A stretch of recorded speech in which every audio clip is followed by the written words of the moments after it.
My parents snapped your sister would never treat us like this after I refused to let them move into my house. I pointed at their suitcases and replied, I think she already did, that's why you're here instead. I'm 32, financially stable, and up until recently living a pretty peaceful life. That was before my parents decided I was their personal retirement plan. Let me paint a picture of my family. My mom is the queen of entitlement. She truly believes that giving birth to me was the greatest investment of her life, and that one day I'd be cashing out in her favor. My dad, he's just along for the ride. If my mom says something, he nods and agrees. His decision-making process consists of 3 steps. Ask my mom, do what she says, then pretend it was his idea. And then there's Emily, my older sister, the golden child. If favoritism had a face, it would be hers, probably on a gold-framed portrait above my parents' fireplace. She never had to work for anything. If she wanted something, it magically appeared. Meanwhile, I was out here earning my own money at 16 while my parents made excuses about why they couldn't help me with anything. So a few months ago, I got a call from my mom. That alone was suspicious because she never calls unless she wants something. I picked up and the first thing she said was, "How's my favorite son?" Right away, I knew something was up. I said, "I'm your only son." She laughed like I had just said the funniest thing in the world and went, "That's why we need to have a little talk. Your father and I are getting older and we're thinking it's time to retire. You know, settle down, enjoy life a little." I told her, "That's great. Good for you." Then she dropped the bomb. She said, "We were thinking you could help us out financially." At first I thought I had misheard her. I asked her to repeat it, and she said it again, this time with a tone like it was the most natural thing in the world. I told her, "You're both 55. My dad jumped in and said they'd worked hard their whole lives and now it was my turn to take care of them. He said family takes care of each other." That line, that magic phrase. The same family that forgot my birthday 3 years in a row. I asked if they'd talk to Emily about this. The second I mentioned her name, my mom got defensive. She said Emily had her own life to live, that she was busy, and that unlike me, she had responsibilities. I blinked a few times because I must have been in some alternate reality. Emily, who has never worked a real job, has responsibilities. Meanwhile, I run my own business, pay my own bills, and somehow I have extra money. I took a deep breath and told them, "No." Silence. Then my mom's voice went sharp. "Excuse me," I said it again. "No, I'm not paying for your retirement. You had decades to save money, but instead you spent it all on Emily covering for her bad decisions. That's not my problem." And that's when my mom lost it. She started yelling about how ungrateful I was, how they had sacrificed so much for me, how I wouldn't be where I was without them. My dad chimed in saying, "We gave you everything." I asked them to name one sacrifice, just one. My mom sputtered, then finally screamed, "Emily would never abandon us like this." And that's when I started laughing because I knew something they didn't. Emily doesn't care about them. She won't help them. She never has, and she never will. I hung up. A few months passed. Life was good. I thought the situation was over. Then one night there was a knock at my door. I opened it, and there they were, suitcases in hand. Their entitled smiles faded when they saw my face. My mom cleared her throat. "We need to talk." I crossed my arms. "No, we really don't." But they were already stepping forward like they expected me to let them in. And that's when I realized they didn't just want money. They wanted to move in. I didn't step aside. I didn't invite them in. Instead, I stood there, arms crossed, staring at the 2 people who used to be my parents before they decided I was their personal ATM. My mom was the first to break the awkward silence. She put on that fake sweet voice she always used when she wanted something. "We were in the neighborhood," she said, as if she had just happened to be dragging 2 giant suitcases down my street. My dad nodded along, clearly going with the script they had prepared in the car. "And well, we figured we'd stop by for a little visit." I glanced at the suitcases again. "You usually bring a full wardrobe for your little visits." My mom's smile twitched. "That's actually what we need to talk about." I already knew where this was going, but I let her continue. She sighed dramatically like she was carrying the weight of the world on her shoulders. "Your father and I, we've hit some financial difficulties. We had some unexpected expenses." I cut her off. "Emily needed money again, didn't she?" Their silence was all the answer I needed. I laughed, shaking my head. "It's honestly incredible. They spent their whole lives bending over backwards for my sister, covering her messes, paying her bills, making excuse after excuse for her. And now after all that, here they were, broke, homeless, standing on my doorstep expecting me to clean up their mess." My dad cleared his throat, trying to regain control of the conversation. "Look, son, let's not make this about Emily. This is about family. We need a place to stay for a little while, just until we get back on our feet." I raised an eyebrow. "Define a little while." My mom waved a hand. "Oh, you know, a few months, maybe a year." I almost choked. "A year?" I stepped back, still blocking the doorway. "No." My mom's face hardened. "What do you mean, no?" I mean exactly what I said. "No. They made their choices. They spent their money. They refused to hold Emily accountable. And now that it's come back to bite them, they wanted to dump the consequences on me. Not happening." My mom's fake patience shattered. Her voice went shrill. "So you're just going to abandon us? Your own parents?" I stared at her. "Like how you abandoned me every time Emily needed something." That one landed. My mom's mouth opened and closed like a fish gasping for air. My dad tried a different approach. He sighed heavily, shaking his head like he was disappointed in me. We raised you better than this. I let out a short laugh. No, you didn't. And that's when the explosion happened. My mom screamed at full volume, banshee-level screeching, "You ungrateful little brat! After everything we did for you, we fed you, we clothed you, She was so loud that a porch light flicked on across the street. A neighbor peeked out their window. And that's when I got an idea. A truly evil idea. I took a step back, not to let them in, but to reach for my phone. I unlocked it, tapped the screen a few times, and held it up. "Keep going," I said. "This is great footage." My mom froze mid-rant. My dad stiffened. I smiled. "I think I'll send this to Emily. Let's see what she thinks about your little visit." And that's when everything changed. For the first time since they showed up, my parents actually looked nervous. My mom's eyes darted between me and my phone. You wouldn't," I smirked. "Why not? You said Emily would never abandon you. I'm sure she'd love to hear about this. Maybe she'll even invite you to stay with her." Silence. Thick, suffocating silence. My dad shifted uncomfortably, avoiding my eyes. My mom's jaw clenched so tight I thought she might break a tooth. And that's when I realized they had already tried. Emily must have turned them down. The golden child. Their perfect daughter. The one they had spent their entire lives worshipping. She must have slammed the door in their faces, left them out in the cold, and suddenly I became Plan B. My smirk widened. "Oh my God. She did turn you away, didn't she?" My mom's face went red. "That's none of your business," I laughed. I actually doubled over laughing because this was just too good. "So let me get this straight. You spent decades bending over backwards for Emily, treating her like a queen, cleaning up every single mess she made. You ignored me, made it clear I was the afterthought, and now the second you need actual help, she doesn't even pick up the phone." My mom glared at me, nostrils flaring.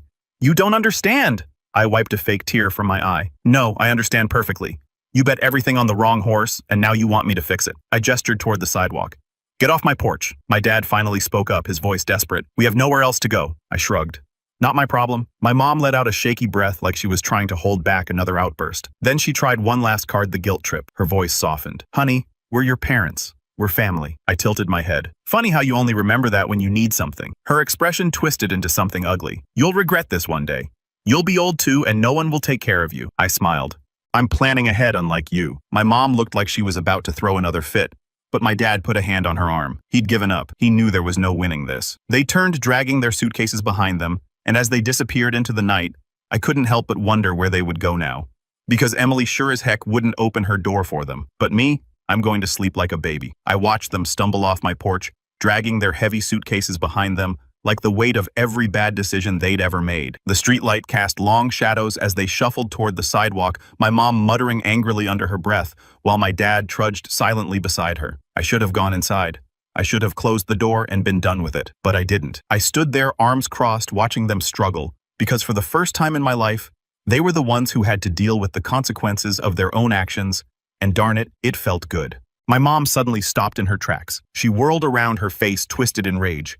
"You owe us. We gave you everything." I leaned against the doorframe unfazed. "Everything. You gave everything to Emily. I just got whatever crumbs were left over," she scoffed. "That's not true." I laughed, a bitter, humorless laugh. "Oh, really? Let me do a little math, shall we?" I held up a finger. "How much did you pay for Emily's college?" Silence. I held up a second finger. "How much did you give Emily when she couldn't afford rent because she blew all her money on some business venture that flopped in 2 months?" Still nothing. I held up a third. "How many times did you bail her out when she maxed out her credit cards, when she crashed her car, when she called you crying because she didn't know where all her money went?" My mom's face was getting redder and redder. I held up a fourth finger. "And now tell me exactly how much did you give me when I asked for help with my own college tuition?" "Oh, wait. I remember. You told me to figure it out myself because Emily needed it more." My mom glared at me, seething, but she didn't deny it. She couldn't deny it because it was the truth.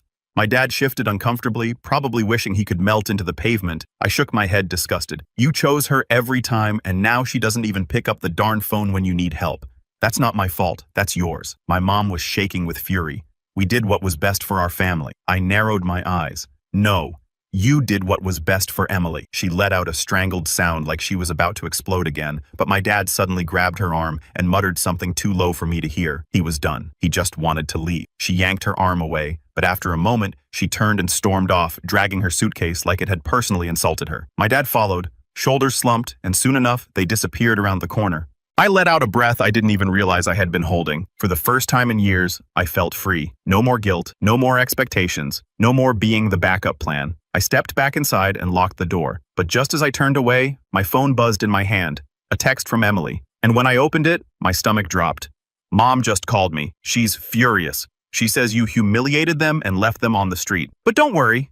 I have an idea. An idea. I stared at the message, a strange mix of amusement and dread creeping in. What was she up to now? I stared at Emily's text, my stomach twisting. An idea. That's never good. Emily's ideas usually mean trouble for everyone but her. Before I could even type a response, my phone buzzed again. Call me. We need to talk. I rolled my eyes. Of course. Because why send a text when she could talk over me instead? Still, I couldn't help but be curious. I sighed, pressed call, and put the phone to my ear. She picked up immediately. Wow, so you actually kicked Mom and Dad out. That's kind of brutal, don't you think? I scoffed. Oh, don't start.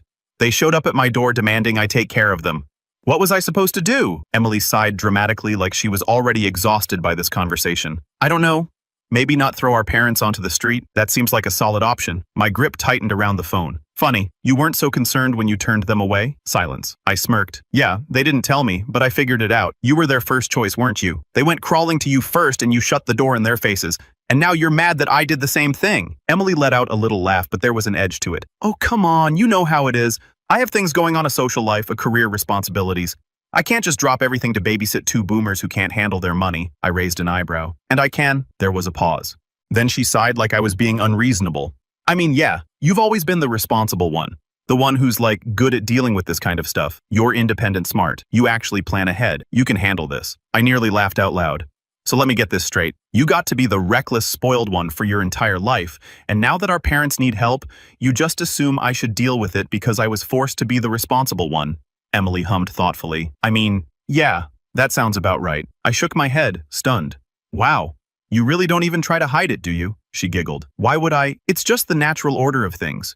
I mean, come on. They love me. Always have. You know that. They were never going to ask me to do the hard stuff. That's what you're for. My jaw clenched. Then why are you even calling me? She clicked her tongue. Because you're being ridiculous. Look, I get it. You're mad. You want to make a point. But be honest. Don't you feel even a little bad leaving them out there like that? They're old.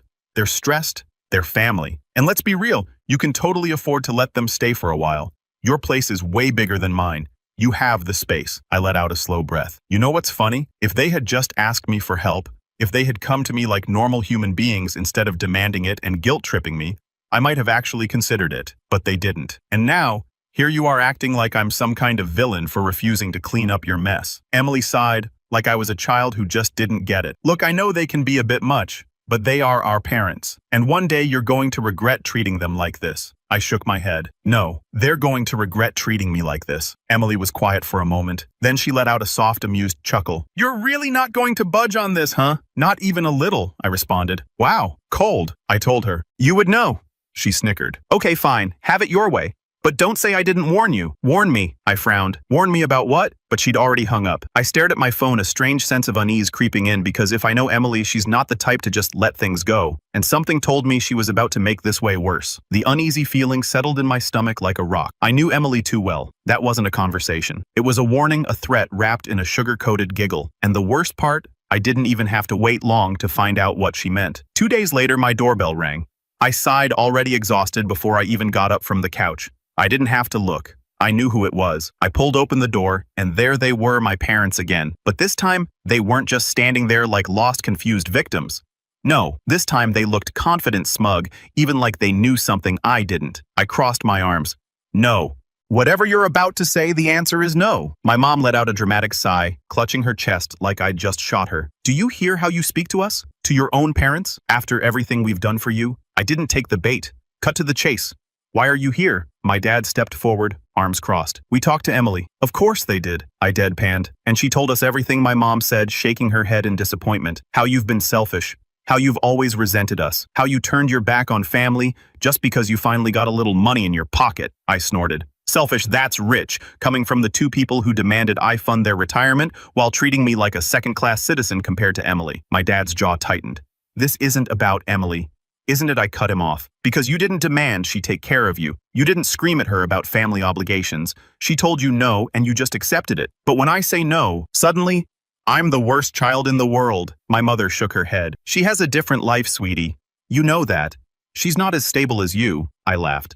Actually laughed. Oh, you mean because I'm responsible? Because I didn't party away my 20s? Or hop from job to job with no plan. That's my reward, getting saddled with your problems while she gets to live stress-free. My dad huffed. You're being dramatic. Oh, I'm being dramatic. I shook my head. biting back the urge to slam the door in their faces. Let me guess. Emily told you that I owe you, that I'm cruel, that I'm ruining our family, right? My mom nodded furiously, like I'd just proven her point. Yes, exactly. She said she was horrified at how you treated us. She said you're turning into a bitter, greedy person and you don't even see it. I smiled, slow and cold. Right. And let me guess.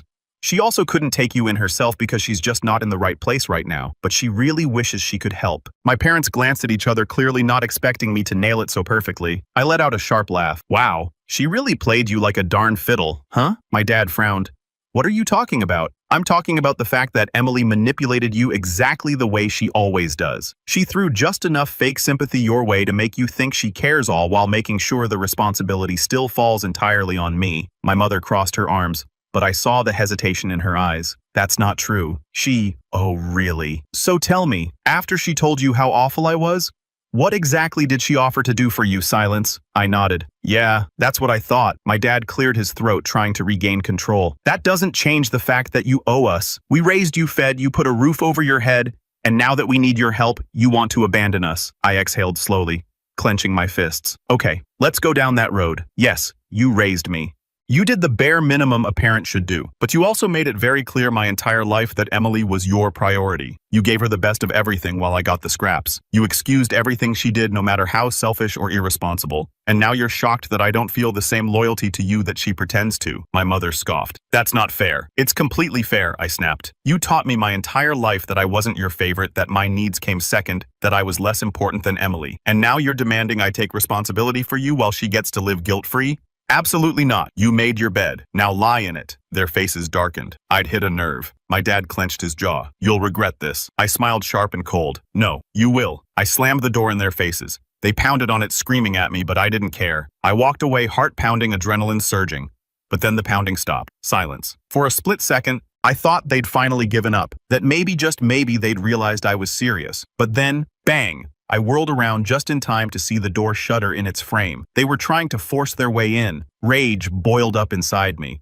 I marched back to the door, ripped it open, and stared them down. Are you insane? I snapped. You're really about to break my door because I won't let you mooch off me. My mother's eyes were wild, desperate. We have nowhere else to go. What kind of child abandons their parents like this? I held up my phone. The kind who will call the cops if you don't leave in the next 5 seconds. My father sneered. You wouldn't dare. Try me.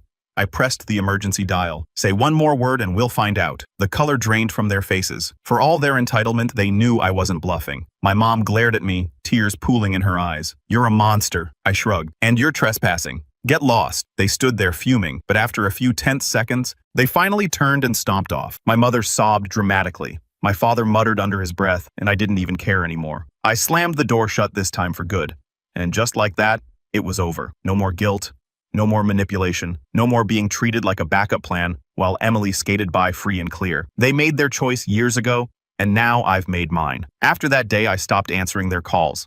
No texts, no voicemails, just silence. Weeks passed and I heard nothing from them. I'd like to say it was a relief, but part of me still felt that familiar pang of guilt, even though I knew deep down I'd made the right choice. Eventually, Emily tried to call me, but I didn't pick up. The same old manipulative spiel. You're breaking mom and dad's hearts. But I wasn't buying it anymore. I didn't want to keep playing this game. I never heard from my parents again. And you know what, I'm okay with that. 6 months have passed since I closed that door for the last time, and surprisingly, the world didn't end. The guilt I carried for years slowly faded, replaced by something I'd never really experienced before: peace. My phone no longer buzzed with demands disguised as family emergencies.